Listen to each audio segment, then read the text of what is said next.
Hello ನಮಸ್ತೆ, welcome to glow with Sahana YouTube channel. ಇವತ್ತು ನಾನು ನಿಮಗೆ ಆಕ್ನಿಗೆ ಒಂದು ಒಳ್ಳೆ ಮನೆಮದ್ದನ್ನು ಹೇಳ್ತೀನಿ. ಇನ್ನೊಂದು ಬಂದ್ಬಿಟ್ಟು ಪಿಗ್ಮೆಂಟೇಷನ್ಗೆ ಸೂಪರ್ ಆಗಿರುವಂಥ ಮನೆಮದ್ದನ್ನು ಹೇಳ್ತೀನಿ. ಓಕೆನಾ?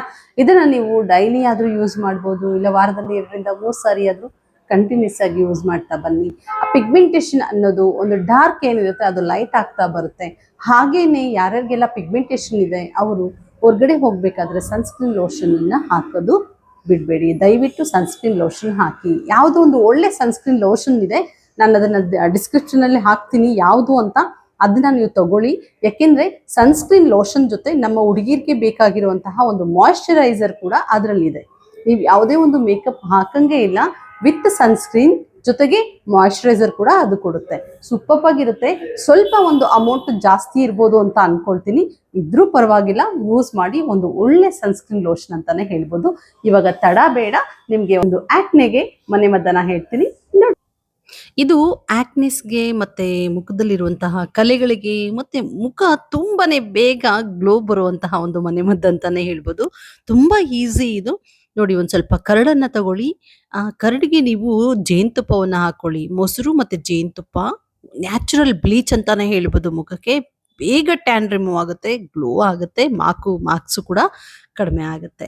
ಇದನ್ನ ನೀವು ಇದ್ರ ಜೊತೆ ನೀವು ಇನ್ನೊಂದು ಏನ್ ಹಾಕ್ಬೇಕು, ಹಳದಿ. ನೋಡಿ, ಅರಿಶಿಣವನ್ನ ಹಾಕಿದ್ದೀನಿ. ಇದನ್ನ ಚೆನ್ನಾಗಿ ಮಿಕ್ಸ್ ಮಾಡಿಕೊಂಡು ನೀಟಾಗಿ ಮುಖಕ್ಕೆ ಹಚ್ಚಿ, ಇದನ್ನ ದಿನದಲ್ಲಿ ಅಥವಾ ವಾರದಲ್ಲಿ ಮೂರ್ ಸಾರಿ ಆದ್ರೂ ಹಾಕಿ. ಇಲ್ಲ ಡೈಲಿ ಯೂಸ್ ಮಾಡ್ತೀರಾ, 100% ಏನು ಪ್ರಾಬ್ಲಮ್ ಆಗಲ್ಲ. ಡೈಲಿ ಇದನ್ನ ಯೂಸ್ ಮಾಡಿ, ಮುಖ ತುಂಬಾ ಚೆನ್ನಾಗಿ ಗ್ಲೋ ನೋಡಿ. ಆಕ್ನೆಸ್ಗೆ ನಾನು ಚೆನ್ನಾಗಿ ಇದನ್ನ ಮಿಕ್ಸ್ ಮಾಡ್ಕೊಂಡಿದ್ದೀನಿ. ಮೊಸರು ಮತ್ತೆ ಜೇನುತುಪ್ಪ ಮತ್ತೆ ಹಳದಿ ಅಂದರೆ ಅರಿಶಿನ, ಇಷ್ಟು ಚೆನ್ನಾಗಿ ಮಿಕ್ಸ್ ಮಾಡಿಕೊಂಡು ಡೈಲಿ ಮಸಾಜ್ ಮಾಡ್ಕೊಳ್ಳಿ. ಮಾರ್ನಿಂಗ್ ಎದ್ದ ತಕ್ಷಣ ಐಸ್ ಕ್ಯೂಬಲ್ಲಿ ಫೇಸ್ನ ಮಸಾಜ್ ಮಾಡಿಕೊಂಡು, ಅದಾದಮೇಲೆ ನೀವು ಈ ಒಂದು ಏನು ಮೊಸರು ಮತ್ತು ಅರಿಶಿನ ಜೇನುತುಪ್ಪ ಏನು ಮಿಕ್ಸ್ ಮಾಡಿದ್ದೀನಿ, ಈ ಒಂದು ಪೇಸ್ಟನ್ನು ನೀವು ಡೈಲಿ ಹಚ್ತಾ ಬನ್ನಿ.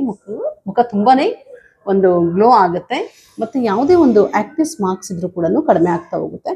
ನಿಂಬೆಹಣ್ಣು ಎಲ್ಲ ಹಾಕ್ಕೊಳ್ತಾರೆ ಸ್ಕಿನ್ಗೆ, ದಯವಿಟ್ಟು ನಿಂಬೆಹಣ್ಣನ್ನು ಯೂಸ್ ಮಾಡೋಕ್ಕೆ ಹೋಗಬೇಡಿ. ಅದರಲ್ಲಿ ಆ್ಯಸಿಡ್ ಅಂತಂದರೆ ಸ್ಕಿನ್ಗೆ ಬೇಗನೆ ಅದು ಇಂಜೂರ್ ಆಗುವಂಥ ಚಾನ್ಸಸ್ ಇರುತ್ತೆ. ತುಂಬ ಉರಿ ಜಾಸ್ತಿ ಆಗುತ್ತೆ ನಿಂಬೆಹಣ್ಣು. ಯಾವುದೇ ಕಾರಣಕ್ಕೂ ಹೊಟ್ಟೆಗೆ ಸೇರಿಸ್ಕೊಳ್ಳಿ, ಸ್ಕಿನ್ಗೆ ನಿಂಬೆಹಣ್ಣನ್ನು ಯೂಸ್ ಮಾಡಬೇಡಿ, ಆದಷ್ಟು ಅವಾಯ್ಡ್ ಮಾಡಿ. 15 to 20 ಮಿನಿಟ್ಸ್ ಬಿಟ್ಟು ನೀವು ಫೇಸನ್ನು ವಾಶ್ ಮಾಡ್ಕೋಬೋದು.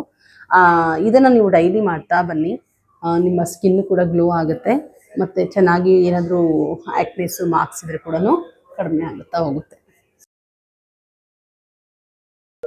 ಬಿಡಿ, ಒಂದು 15 ಮಿನಿಟ್ಸ್ ಬಿಟ್ಟು ನೋಡೋಣ. ಫೇಸ್ ವಾಶ್ ಮಾಡಿಬಿಟ್ಟು ನೋಡಿ, 15 ಮಿನಿಟ್ಸ್ ಆದಮೇಲೆ ಮುಖ ವಾಶ್ ಮಾಡ್ಕೊಂಡು ಬಂದಿದ್ದೀನಿ. ಗ್ಲೋ ನಿಮಗೆ ಗೊತ್ತಾಗುತ್ತೆ ಹೇಗಿದೆ ಅಂತ. ಆಮೇಲೆ ನನಗೆ ಮೆಸೇಜ್ ಬಂದಿತ್ತು, ನೀವು ಆಲ್ರೆಡಿ ವೈಟ್ ಇದ್ದೀರಾ ಮ್ಯಾಮ್, ಅದಕ್ಕೆ ನೀವು ಹೇಗೆ ಅಂತ. ನೋಡಿ, ಬ್ಲ್ಯಾಕ್ ಇರೋದು ವೈಟ್ ಇರೋದು ಅಂತಲ್ಲ. ಈಗ ಬ್ಲ್ಯಾಕ್ ಇರೋರ್ಗೂ ಕೂಡ ಸ್ಕಿನ್ ಕ್ಲಿಯರ್ ಆಗಿರ್ಬೇಕು ಅಂತ ತುಂಬ, ಇವಾಗ ಹುಟ್ಟತಾನೆ ಬ್ಲ್ಯಾಕ್ ಇರೋರ್ನ ವೈಟ್ ಮಾಡೋದಕ್ಕಾಗುತ್ತಪ್ಪ? ಆಗಲ್ಲ. ಸೊ ಅವ್ರ ಸ್ಕಿನ್ನನ್ನು ನಾವು ಕೇರ್ ಮಾಡೋದನ್ನ ಹೇಳ್ಕೊಡ್ಬೋದು. ಅವರ ಸ್ಕಿನ್ ಮತ್ತೆ ಬ್ಲ್ಯಾಕ್ ಇರೋರು ಯಾಕೆ ಚೆನ್ನಾಗಿ ಕಾಣಲ್ಲ, ತುಂಬಾನೇ ಚೆನ್ನಾಗಿ ಕಾಣ್ತಾರೆ. ಇವಾಗ ಬ್ಲ್ಯಾಕ್ ಇರೋರ ಮುಖದಲ್ಲಿ ಪಿಂಪಲ್ಸು ಇದ್ದು ಮತ್ತೆ ಮುಖ ಎಲ್ಲ ಆಕ್ನೆಸ್ ಇದ್ದು ಆ ಬ್ಲ್ಯಾಕ್ ಹೆಡ್ಸ್ ವೈಟ್ ಹೆಡ್ಸ್ ಇದ್ರೆ ಇನ್ನೂ ಚೆನ್ನಾಗಿ ಕಾಣಲ್ಲ ಅಲ್ವಾ? ಸೊ ಅವರು ಕೂಡ ಸ್ಕಿನ್ನನ್ನು ನೀಟಾಗಿ ಕ್ಲಿಯರ್ ಆಗಿ ನಮ್ಮ ಸ್ಕಿನ್ನನ್ನು ನಾವು ಇಟ್ಕೋಬೋದಲ್ವಾ? ಸ್ಕಿನ್ ಎಷ್ಟು ಚೆನ್ನಾಗಿ ಕಾಣ್ತಾರೆ, ಕೃಷ್ಣ ಸುಂದರಿ ಇರು ಅಂತಾನೆ ಹೇಳ್ತಾರೆ ಬ್ಲ್ಯಾಕ್ ಇರೋರಿಗೆ. ಸೊ ಆ ಥರ ಎಲ್ಲ ಮಾತಾಡೋಕೆ ಹೋಗ್ಬಾರ್ದು. ವೈಟ್ ಇರಲಿ ಬ್ಲ್ಯಾಕ್ ಇರಲಿ, ಸ್ಕಿನ್ನನ್ನು ನಾವು ಕೇರ್ ಮಾಡೋದು ತುಂಬ ಇಂಪಾರ್ಟೆಂಟ್ ಆಗಿರುತ್ತೆ. ನಮ್ಮ ಮುಖದಲ್ಲಿ ಯಾವಾಗಲೂ ಸ್ಮೈಲ್ ಇದ್ದು ಈ ಒಂದು ಹಾರ್ಟನ್ನು ಮನಸ್ಸನ್ನು ನಾವು ಶುದ್ಧವಾಗಿ ಇಟ್ಕೊಂಡಿದ್ದೀರ ಅಂದರೆ ಬ್ಲ್ಯಾಕ್ ಆಗಲಿ ವೈಟ್ ಆಗಲಿ ಸೂಪರ್ ಆಗಿ ಕಾಣ್ತಾ ಇರ್ತಾರೆ.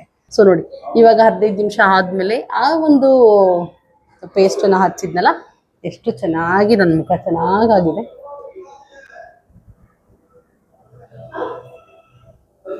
ಈ ಥರ ನೆಕ್ಸ್ಟ್ ವಿಡಿಯೋದಲ್ಲಿ ಪಿಗ್ಮೆಂಟೇಷನ್ಗೆ ಮನೆಮದ್ದನ್ನು ತೋರಿಸ್ತೀನಿ. ಇವಾಗ ಇದನ್ನು ಯೂಸ್ ಮಾಡಿ ಹೇಗೆ ಯೂಸ್ ಆಗ್ತಿದೆ ಅನ್ನೋದು ನನಗೆ ಕಮೆಂಟ್ ಮಾಡಬೇಕು. Okay, thank you, bye bye. And glow with Sahana YouTube ಚಾನಲ್ಗೆ ಸಪೋರ್ಟ್ ಮಾಡಿ, ಸಬ್ಸ್ಕ್ರೈಬ್ ಮಾಡಿ. ಆದಷ್ಟು ನಿಮ್ಮ ಒಂದು ಫ್ರೆಂಡ್ಸ್ಗೆಲ್ಲ ಈ ಒಂದು ವಿಡಿಯೋನ ಶೇರ್ ಮಾಡಿ. Thank you.